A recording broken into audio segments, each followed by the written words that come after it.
Nah, ayo kita berbagi ilmu lagi. Baru mandi nih, baru selesai nganter-nganter barang, nganter-nganter paket. Makanya rambut masih basah ya. Juga kita santai pakai singlet. Ya, inilah enaknya jualan buku ya. Jadi distributor online, kerjanya bebas, bisa pakai baju apa aja.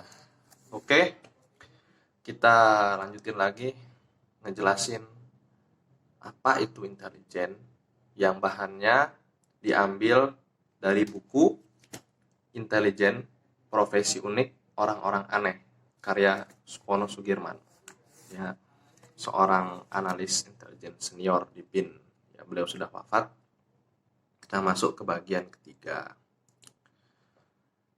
langsung aja kita baca. Adapun intelijen dalam bungkusan sebagai aktivitas dimaknai dalam penjelasan UU Intelijen sebagai semua usaha, pekerjaan, kegiatan, dan tindakan penyelenggaraan fungsi penyelidikan, pengamanan, dan penggalangan. Dari pengalaman selama ini, aktivitas intelijen mencakup kegiatan yang bersifat rutin dan operasi yang bersifat insidentil. Kegiatan rutin biasanya lebih banyak bersifat terbuka, meskipun tetap harus terdukung dengan kegiatan yang tertutup. Sedangkan operasi pada umumnya bersifat tertutup, meskipun kegiatan yang bersifat terbuka tetap dilakukan. Perbedaan yang tampak antara kegiatan intelijen dengan operasi intelijen adalah selain sifatnya yang rutin untuk kegiatan dan insidentil untuk operasi, juga jangka waktu, dukungan, dan bila diperlukan sumber daya. Untuk kegiatan intelijen, waktunya sudah jelas dilakukan secara rutin terus-menerus. Sedangkan untuk operasi intelijen ditetapkan jangka waktunya, kapan harus mulai dan kapan harus selesai. Untuk dukungan, apakah dalam bentuk fasilitas, akomodasi, transportasi, dan dana bagi kegiatan rutin sudah ditetapkan dalam anggaran rutin. Sedangkan untuk keperluan operasi intelijen, segala aktivitas, fasilitas, akomodasi, dan dukungan anggaran ya sudah disediakan dan dibuat peta kerjanya secara khusus sesuai kebutuhan dan ketersediaan dukungan. Faktor sumber daya juga hampir sama. Untuk kegiatan intelijen yang bersifat rutin, sudah ada pelaksana yang bertanggung jawab secara rutin. Sedangkan untuk keperluan operasi intelijen bisa menggunakan sumber daya lainnya, atau dimungkinkan juga memanfaatkan sumber daya yang dipergunakan menangani masalah rutin sesuai situasi dan kebutuhan. Jadi sumber dayanya bisa dialihkan tergantung situasi. Intelijen dalam bungkusan sebagai aktivitas, baik yang dilakukan secara rutin maupun insidentil, sudah berkembang ke berbagai bidang. Di antaranya, walau tanpa disadari sudah dilakukan oleh banyak praktisi ya, adalah terkait dengan masalah bisnis. Yang bagaimana berkompetisi secara sehat dengan memanfaatkan teori, metode, dan teknik intelijen, sebagaimana yang dikemukakan oleh Larry Kahaner, bahwa competitive intelligence is a systematic program for gathering and analyzing information about your competitors' activities and general business trends to further your own company's goal. Ya, ada buku bagus tentang intelijen bisnis yang ditulis oleh orang Indonesia asli, seorang pensiunan jenderal polisi, ya, berjudul Intelijen Bisnis, peranannya dalam meningkatkan kualitas manajemen dunia usaha Indonesia. Itu buku terbit tahun 90-an akhir yang merupakan karya dari Maijen Paul, ya, Purnawirawan, Emon Rifai Arganata. Bisa dilihat ke situ buat memperdalam ilmu intelijen bisnis. Kita lanjut lagi. Predikat yang mengikuti intelijen dapat beragam. Seperti intelijen bisnis yang mempunyai intelijen kompetitif. Ada juga intelijen militer dan sebagainya. Apapun predikatnya, pada umumnya pengertiannya mirip. Dengan demikian, dari uraian singkat tersebut, dapat dirumuskan bahwa pengertian intelijen sebagai kegiatan adalah segala aktivitas yang dilakukan oleh lembaga intelijen atau seseorang atas perintah lembaga intelijen yang bertujuan untuk pengumpulan bahan keterangan untuk diproses dalam bentuk deteksi dini, peringatan dini, perkiraan kemungkinan bentuk ATHG, yakni ancaman, tantangan, hambatan, dan gangguan, serta pengamanan dan penggalangan, yang dilakukan secara tertutup maupun terbuka dalam rangka pengamanan terhadap kepentingan nasional. Sementara itu, dengan menggunakan pendekatan fungsi, intelijen memiliki 3 pengertian, yakni penyelidikan, pengamanan, dan penggalangan.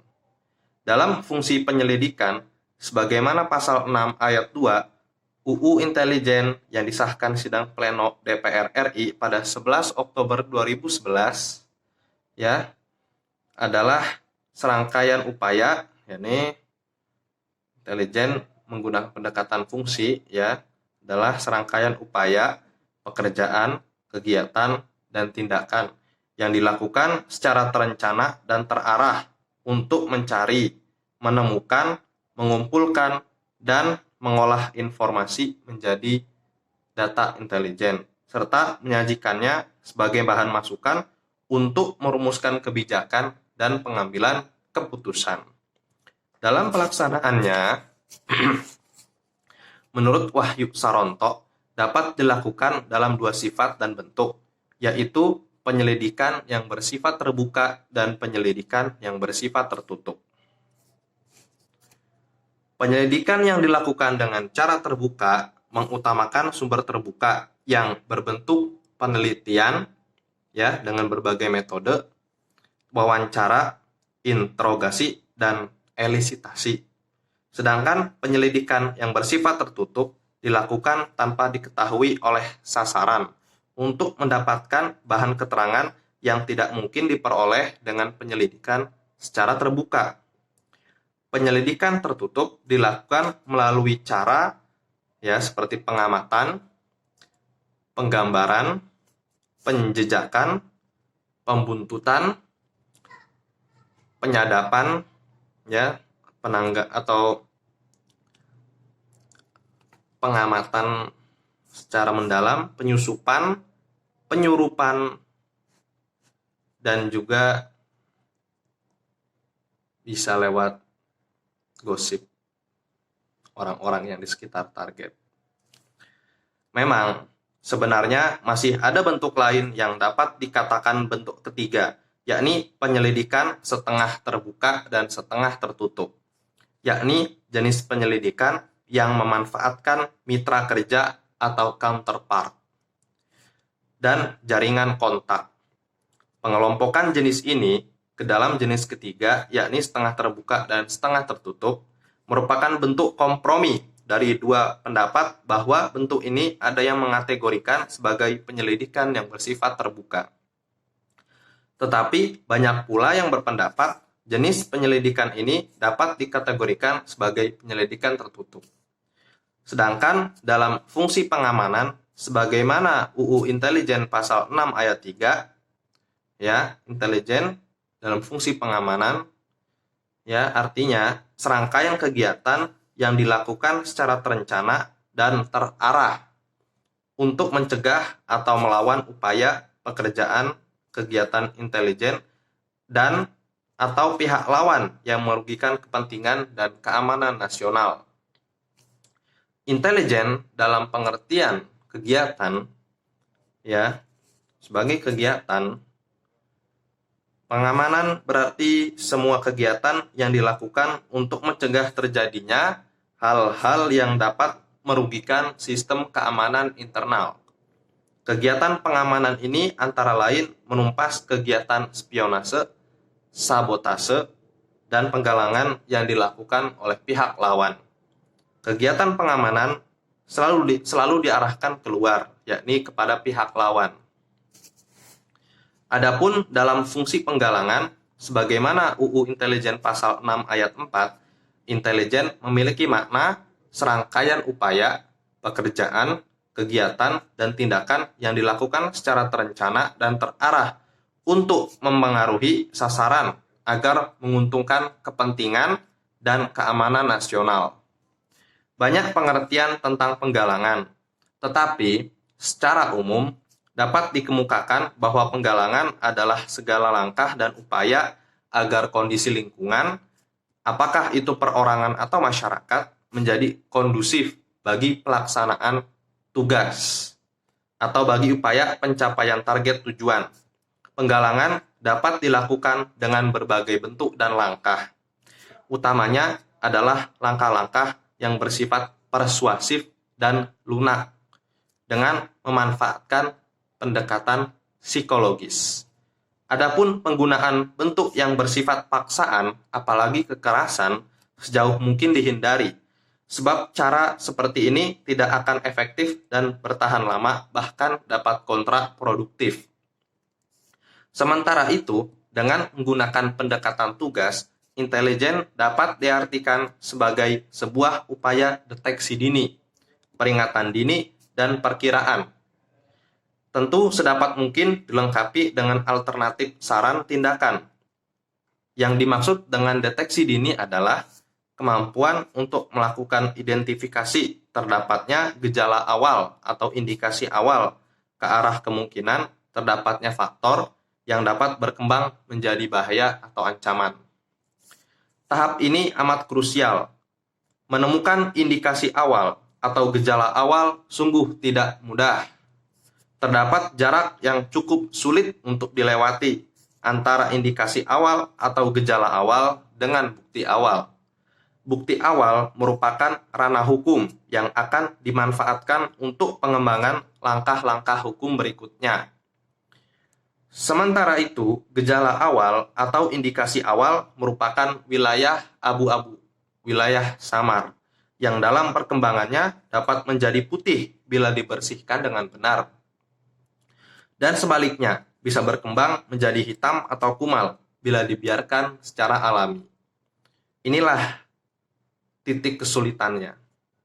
Artinya, ketika intelijen menemukan indikasi awal atau gejala awal dan kemudian berusaha mendalaminya dengan teknik-teknik intelijen yang bersifat tertutup, tetapi ternyata harus berkoordinasi dengan pihak lain, bisa-bisa indikasi awal atau gejala awal yang semula abu-abu segera dibersihkan oleh pihak yang sedang dipantau oleh petugas intelijen terkait sehingga menjadi putih. Artinya, indikasi awal atau gejala awal tersebut menjadi seperti tidak ada sama sekali, ya, jadi putih bersih. Oke, untuk bagian ketiga sampai sini dulu.